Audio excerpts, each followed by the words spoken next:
You ready?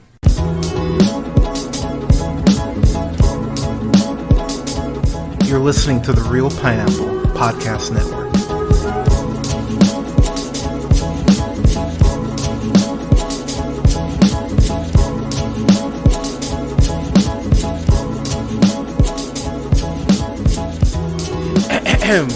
Good evening, ladies, gentlemen, gays, gays. This is the Real Pineapple. This is your humble host, Hunter. Hope you're having a great night, day, weekend, whenever you're checking this out. Happy holidays to y'all. This is the official first review in the Real Holiday series this year. I'm going to go through another couple of the reviews that will be coming out. You know, hell, I'll just mention them now. So, I'll be reviewing, obviously, Silent Night right now, but I'll also be reviewing Die Hard. I'll be reviewing Kiss Kiss Bang Bang, and I will be reviewing National Lampoon's Christmas Vacation, and I'll be reviewing, I think I've mentioned it, but I'll be reviewing Die Hard as well as the new Eddie Murphy movie Candy Cane Lane. So that's just a couple of reviews I'll be doing. I'm at least going to do 12 days of holiday reviews. I'm definitely not doing one for each day like I did in October. That was madness, never again. But I might go ahead and add on a holiday review for like a TV show or something like that. I think there's like a Married with Children Christmas episode I really want to review, so I might review that. I think I've already reviewed the Tick episode. I have, yeah. But hell, I might just re-review that because I want to. But yeah, so gonna have some fun stuff coming down the pipeline for y'all for the holiday season. So yeah, got stuff coming down the pipeline. But anyway, this Silent Night is of course directed by John Woo. He's a bit talented. He's done a little movie called Hard Boiled, a little film called Mission Impossible 2, a little film called Face Off. I love all three of those movies, by the way. But yeah, John Woo is a fucking legend, has been a legend for decades.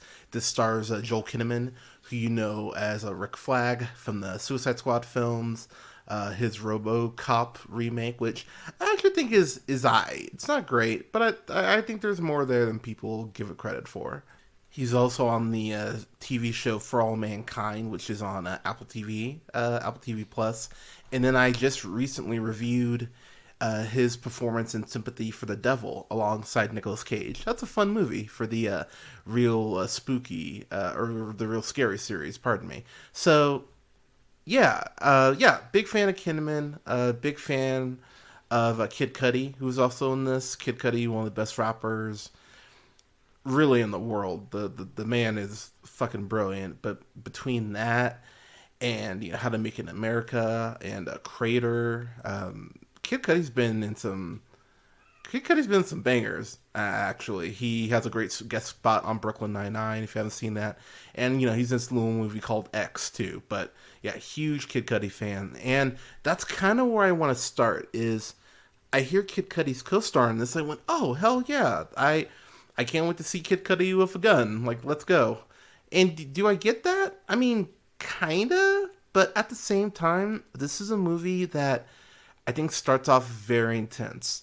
It starts off with this really cool car chase throughout this neighborhood, and in Joel Kinnaman's character getting shot in the throat, and he loses the ability to speak, which is why, of course, it's called Silent Night. And so that whole sequence I thought was fantastic. I was like, oh hell yeah, I am ready. I am ready for this movie. And to be honest, from that moment on, the movie just kind of falls down for me.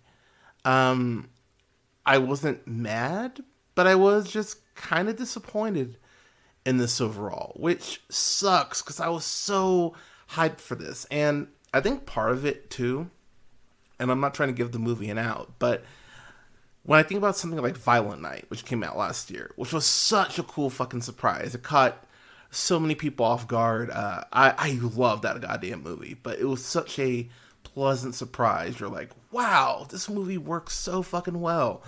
I was really expecting maybe more something in that vein. And there is some cool action stuff here. I won't say that the movie is a total waste, but I definitely was kind of sitting there like, oh man, this could actually use some more creativity on the some more brutality on the action front. A lot of this movie too, and even with John Wick, I think one of the trappings that the first John Wick especially avoids is that while we don't know a ton about the relationship between him and his wife, the little bits we do get of Keanu being able to be by himself and reflecting, and John reflecting on her, I think that helps a lot. And obviously, the dog being physical representation of that goes ahead and does do a lot of the legwork. But then the way that people talk about the fact that, oh, you moved on, you were out of this life. I think that combination of things does a lot of the heavy lifting, where you don't have to sit down and have all these flashbacks with them. For what they do here, and the reason why Brian is so pissed off, actually they show it in the trailer, so I'm not spoiling anything. So his son gets killed by these gangsters, and it's pretty brutal. Like, that is one thing I will say. Like, it's not quite Max Payne level, but it's still pretty brutal in a way that I went, wow, okay. And I do think that Kinnaman does a good job selling the angst and the anguish, especially in his facial expressions. Like, even though he can't, sound wise really emote, I think he does a good job just selling it through his body movement. But his wife in here, Saya, played by Catalina Sedina Moreno. That's a cool ass name. There's so little, like, there's no conversations between them outside of texting. And I think that's a time where you really need to have the flashbacks where, yes, I know it's called Silent Night, but having them, even all at a park or at a, I don't know, a baseball game or whatever. But I think we need to have a good understanding that their marriage was solid before this event happened, before we tear it apart. It's kind of the same problem I have with Brightburn, where, when the kid snaps and he starts terrorizing the town. Is it cool from a visual standpoint? Sure, but we don't see him as a normal, not, terrifying kid before he makes the turn. We need to know the character more before I can accept that turn, and I just didn't get enough backstory here for me to actually invest in it. Even Violent Night, he talks about Mrs. Claus a lot and how, he's tired, kind of tired of being Santa and people losing faith. Like, they do a good job of making Santa, I can't believe I'm saying this, they do a great job of making Santa feel like a pretty fleshed out character. So, you care when he's in peril and what he's trying to do. Here with Brian, I wanted to care, and the movie wouldn't allow me to care more, and that sucks because I really did want to care more. This is written by Robert Archer Lynn, who has only two other writing credits to his name. This movie called Adrenaline back in 2007. This movie called Prisoner back in 2007.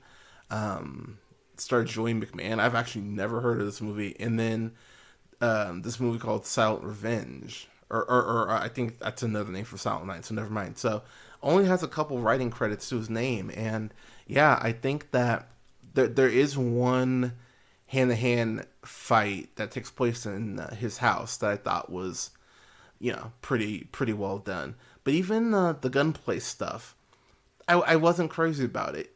Even as the movie kind of goes on, he starts dressing more and more like the Punisher, which which is pretty funny.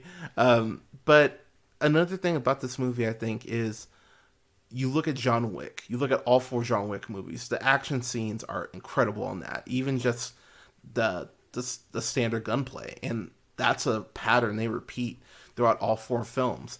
We have two great extraction movies starring Chris Hemsworth on Netflix. The action genre, it's really stepped up in terms of action scenes. And while I mentioned the opening chase I thought was well done, and there's the aforementioned hand-to-hand fight scene in the laundry room, for the most part, the gunplay is just kind of eh. I think the driving stuff most of the time is pretty cool, but the gunplay I was shockingly underwhelmed by, to be honest, which really did surprise me given the fact that it's, John Woo directing this. Um, I don't have a ton to say about this movie because I don't think there's 100 words of dialogue in here. Um, it is very much Silent Night. You could really put on a, actually, I wouldn't even say that. No, I'm gonna walk that back. But I mentioned Kid Cudi. Kid Cudi, he's nothing in this.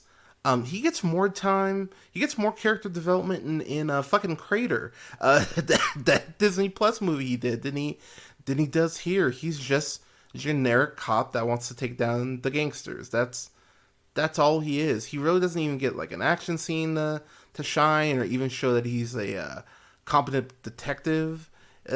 There's a point where Brian literally drops one of the guys off on his doorstep. So like he wasn't even able to really do his fucking job. It's really quite frustrating because again, you get someone like Kid Cudi. This doesn't have to be a throwaway role. Like it could be a little more than that. I'm not trying to say that he has to be super developed, but we just don't know anything about him outside of the fact he's a cop, really. So I was pretty frustrated by the lack of use of Kid Cudi because again, I don't think you get him just to kind of be in a throwaway role. So I don't know, y'all. I was really sitting here thinking about it because after I watched it the first time, I felt a certain way, and then after I rewatched it here this past weekend, I was like, oh no, I was right. This is a huge missed opportunity. It's wasted potential. Like I said, there is some action stuff that does work, but again, as I also mentioned, you can stream you can stream two great extraction movies. You can watch the John Wick movies. Like there's like honestly, I had more fun with Gunpowder Milkshake than I had with this because at least I felt like I got to know the women and their sense of ethics and felt their camaraderie. I don't know, y'all. This felt. I wanted more from this, and I was disappointed with what I got. Some of the stuff I got, I liked, but most of it, I was just very disappointed by. That's what I was going to bring up. The score. The score is done by Marco Beltrami, who's done scores for the last couple Scream films, Love and Monsters, Underwater, World War Z. Yeah, the motherfucker knows how to score music. Like, he's created some incredible fucking scores. And the score, I think, is great here. But yeah, it's wild just how this movie really does feel like it drops the ball at multiple points. But I don't know. It's frustrating. And I wanted more from this, but I don't know what to tell you. So gosh, where do I want to go with this? I'm gonna go C minus on this because I think if you caught it at home, streamed it, you'd be like, oh, okay, holiday movie. It's also like an hour 43, so it's not 2 hours, which is good. But even with what this is, they probably could have cut 10 minutes. So, but one thing I am giving this movie a ton of credit for is that they actually show that Brian is training. Like, he's just not Jason Bourne, but this motherfucker trains over like an 8-month period to basically get these guys. I was like, okay, I actually appreciate that. So credit where it's due there. They actually make it realistic from that standpoint. But yeah, I was disappointed. But yeah, what are you gonna do? But Silent Night. Have y'all seen it? What'd you think of it? Let us know in the comments. Don't forget to like, share, and subscribe. And rate the podcast. It definitely helps us out. You can find us on SoundCloud, Apple, Google Podcasts, Podbean, Stitcher, iHeartRadio, Spotify, Amazon Music, TuneUp, and Samsung Podcast, to name a few, at The Real Pineapple. Got a question for the show? Got a review request? Just want to say hi? Shoot me an email. You can shoot me an email at jhunter@therealpineapple.com. That's REEL Pineapple. Follow me on Blue Sky at realpineapple.bsky.social. Follow me on TikTok at jhunterrealpineapple. And follow me on Letterboxd at Black Shazam. I am going to be hopping on Twitch finally this month. Go ahead and subscribe now so you'll know when I'm going live. You can find me on twitch.tv/jhunterrealpineapple. And follow me on YouTube. Follow the show on YouTube. All of our backlog is slowly being uploaded there, so we're going to have a lot of... everything will be over there as well. And then I'm going to start probably doing like little short videos.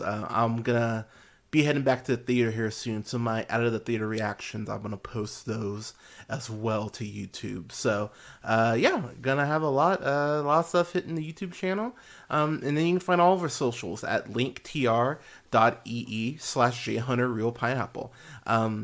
Thank you so much for listening, everyone. As I mentioned, we'll have more reviews coming up in the Real Holiday series, including reviews for Die Hard, Kiss Kiss Bang Bang, National Lampoon's Christmas Vacation, and more. So yeah, I'm excited to bring those reviews to y'all. But everyone, thank you so much for listening. Stay safe, take care of each other, get your COVID shot or booster, and get your flu shot. We're in winter, y'all. I want y'all to be safe.